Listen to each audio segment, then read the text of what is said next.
आपका मैं हूं आपके साथ अनुज श्रीवास्तव और आप देख रहे हैं यूपी की महाभारत। काशी सज गई है, पीएम के कल के दौरे का इंतजार है और काशी विश्वनाथ कॉरिडोर की कल सौगात मिलने वाली है।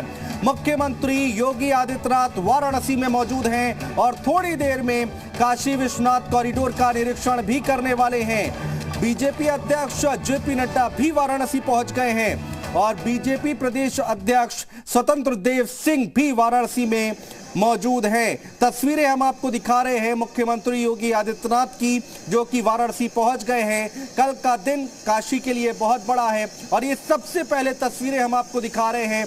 प्रधानमंत्री नरेंद्र मोदी कल खुद पहुंचने वाले हैं और उससे ठीक पहले जेपी नड्डा को देखिए तस्वीरों में।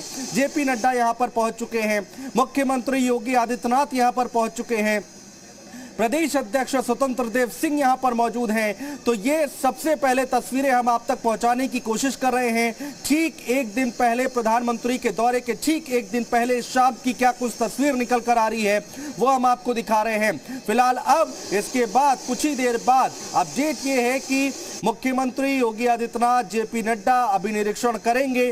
कल चूंकि प्रधानमंत्री का दौरा है उससे ठीक पहले यहां पर मुख्यमंत्री खुद पहुंच चुके हैं। पार्टी अध्यक्ष यहां पर मौजूद है जेपी नड्डा और स्वतंत्र देव सिंह प्रदेश अध्यक्ष यहां पर पहुंच चुके हैं। तो ये कुछ पल पहले की तस्वीरें सबसे पहले आप देख पा रहे हैं। तो बड़ी खबर है, अहम खबर लगातार हम आपको बता रहे हैं और वाराणसी से क्या कुछ अपडेट निकल कर आ रही है, पल पल की जानकारी, पल पल की अपडेट आप तक हम पहुंचा रहे हैं।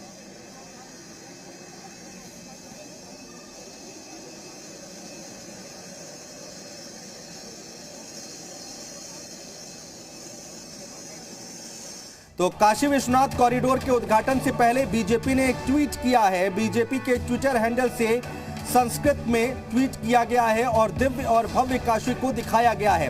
कैसे पीएम मोदी के दौरे को लेकर काशी सजाई गई है। बीजेपी ने ट्वीट करके लिखा है, काश्या ही काशते काशी, काशी सर्व प्रकाशिका, सा काशी विदिता येन तेन प्राप्ता ही काशिका। तो ये संस्कृत में एक ट्वीट किया गया है। भारतीय जनता पार्टी की तरफ से दिसंबर को काशी के भव्य स्वरूप काशी विश्वनाथ धाम का प्रधानमंत्री लोकार्पण करेंगे।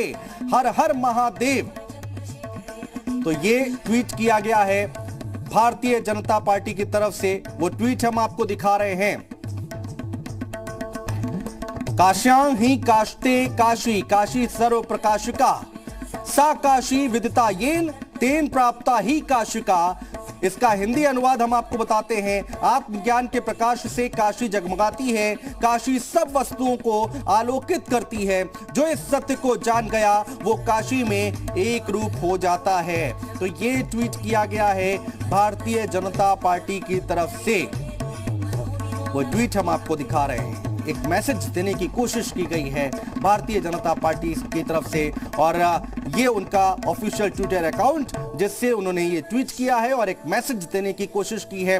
प्रधानमंत्री नरेंद्र मोदी के दौरे से ठीक एक दिन पहले ये ट्वीट किया गया है काशी को लेकर।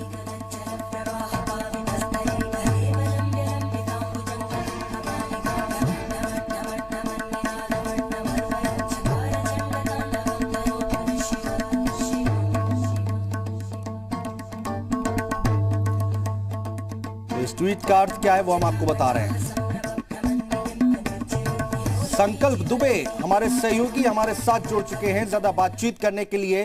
संकल्प, मुख्यमंत्री वहां पर पहुंच चुके हैं, भारतीय जनता पार्टी के बड़े नेता वहां पर पहुंच रहे हैं, जेपी नड्डा खुद पहुंच गए। अभी किस तरह की तस्वीर वहां पर दिखाई दे रही है, एक बार बताइए।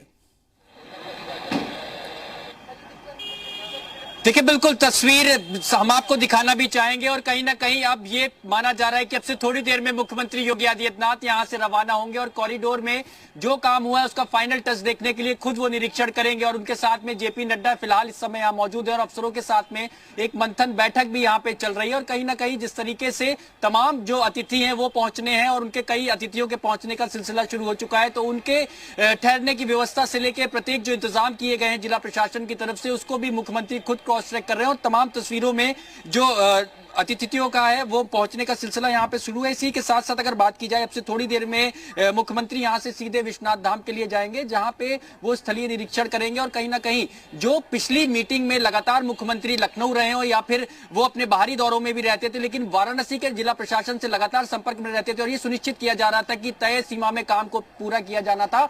और यहाँ पे अब तमाम जो प्रशासनिक अफसर है वो भी पहुंचे हुए हैं और उसके साथ ही मुख्यमंत्री यहाँ से माना जा रहा है अब से थोड़ी देर में काशी विश्वनाथ के लिए रवाना होंगे, जहां पे वो बिल्कुल शंकर, बहुत शुक्रिया तमाम जानकारी अपडेट हम तक पहुंचाने के लिए, तस्वीरें दिखाने के लिए। भारतीय जनता पार्टी के राष्ट्रीय अध्यक्ष जेपी नड्डा, उत्तर प्रदेश के मुख्यमंत्री योगी आदित्यनाथ ने एटा से ब्रज क्षेत्र में चुनावी शंखनाद किया। एटा के रामलीला मैदान में ब्रज क्षेत्र के सभी 12 जिलों के लगभग 30,000 बूथ अध्यक्षों और पार्टी कार्यकर्ताओं से संवाद कर उनको जीत का मंत्र दिया है। नड्डा सभी वोट बैंक की राजनीति करते हैं। कोई जिन्ना के नाम पर जीता है, कोई जाति के नाम पर पार्टी को खड़ी करता है, लेकिन ये हमारी पार्टी है जो सबका साथ, सबका विकास, सबका विश्वास और सबका प्रयास लेकर के चलती है। सत्ता वापसी की पुरजोर कोशिशों में जुटे सीएम योगी ने भी अखिलेश को निशाने पर लिया। सीएम योगी ने कहा कि पिछली सरकारों की नीयत खराब थी, गरीब का राशन माफिया के पास जाता था और गरीब देखता रह जाता था। पहले माफिया हावी था, आज पुलिस माफिया पर हावी है। माफिया जान बचाने के लिए मारा मारा फिर रहा है, विपक्ष सपने में खोया है। माफिया हावी थे, गरीब के हक पर डकैती डालने का कार्य करते थे, और आज माफिया हावी नहीं, आज पुलिस माफिया पर हावी है और माफिया अपनी जान बचाने के लिए मारे मारे फिर रहा है। यही अंतर है। चुनाव से पहले बीजेपी अपने सभी कमजोर किलों को मजबूत करने में जुटी है। ऐसे में बीजेपी अपनी पुरानी रणनीति बूथ जीते तो चुनाव जीते पर काम कर रही है और एटा में ब्रज क्षेत्र के सभी बूथ अध्यक्षों का सम्मेलन बुलाकर कार्यकर्ताओं में जोश भरा गया। प्रधानमंत्री नरेंद्र मोदी के बाद अब राष्ट्रीय अध्यक्ष जेपी नड्डा के निशाने पर अखिलेश यादव हैं। आज एटा में जहां एक तरफ राष्ट्रीय अध्यक्ष जेपी नड्डा ने सीधे तौर पर अखिलेश यादव पर निशाना साधा, तो वहीं दूसरी तरफ योगी आदित्यनाथ ने भी काशी विश्वनाथ कॉरिडोर को लेकर अखिलेश यादव पर तंज किया। ऐसे में कहा जा सकता है कि 2022 के विधानसभा चुनाव को लेकर सीधे तौर पर अब भाजपा के शीर्ष नेतृत्व के निशाने पर अखिलेश यादव दिखाई पड़ रहे हैं। बीजेपी जहां हर बूथ को मजबूत करने में जुटी है, वहीं हर जनसभा में विपक्ष की पोल भी खोल रही है। ऐसे में विपक्ष बीजेपी पर विफरा है। वो ऑक्सीजन की कमी, वो तैरती लाशें, उधड़े शव, बीमार अस्पताल, बद इंतजामी कौन भूल जाएगा। और जब लाशें जल रही थी शमशान घाट में, तो यही सरकार थी अपनी नाकामी छिपाने के लिए टीन लगा रही थी। एटा में जेपी नड्डा ने कार्यकर्ताओं को जीत का मंत्र देकर सीएम योगी के साथ ब्रज क्षेत्र में चुनावी शंखनाद कर दिया है। 2022 में ब्रज क्षेत्र का योगदान अहम होने वाला है। अब देखना यह होगा कि बीजेपी की माइक्रो रणनीति इस इलाके में कितना असर दिखाती है। ब्यूरो रिपोर्ट, जी मीडिया।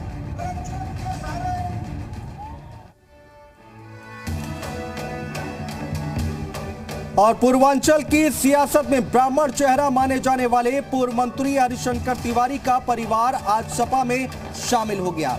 समाजवादी पार्टी के अध्यक्ष अखिलेश यादव की मौजूदगी में हरिशंकर तिवारी के छोटे बेटे विधायक विनय शंकर तिवारी, बड़े बेटे और पूर्व सांसद कुशल तिवारी समेत कई नेता हाथी छोड़कर साइकिल पर सवार हो गए।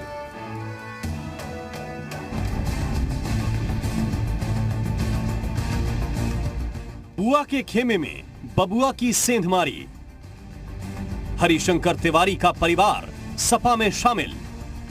पूर्वांचल के किले को सपा कर रही मजबूत। अखिलेश के दाव का बीजेपी बसपा पर कितना असर। पूर्वांचल की राजनीति का बड़ा नाम, पूर्वांचल का बड़ा ब्राह्मण चेहरा, पूर्वांचल की राजनीति में 3 दशक से सक्रिय। जी हां, हम बात कर रहे हैं बाहुबली हरिशंकर तिवारी की। हरिशंकर तिवारी का परिवार आज अपने पूरे कुनबे के साथ समाजवादी पार्टी में शामिल हो गया। इस मौके पर उनके दोनों बेटे कुशल तिवारी और विनय शंकर तिवारी ने अपनी ताकत का एहसास कराया। तिवारी कुनबा हजारों कार्यकर्ताओं और नेताओं के साथ सपा कार्यालय पहुंचा था। उनके साथ विधान परिषद के पूर्व सभापति गणेश शंकर पांडे, बसपा और कांग्रेस के पूर्व विधायक और अन्य प्रत्याशियों ने भी साइकिल की सवारी कर ली है। पूर्वांचल का सबसे मजबूत ब्राह्मण परिवार माने जाने वाला हरिशंकर तिवारी का परिवार आज सपा ज्वाइन कर लिया है।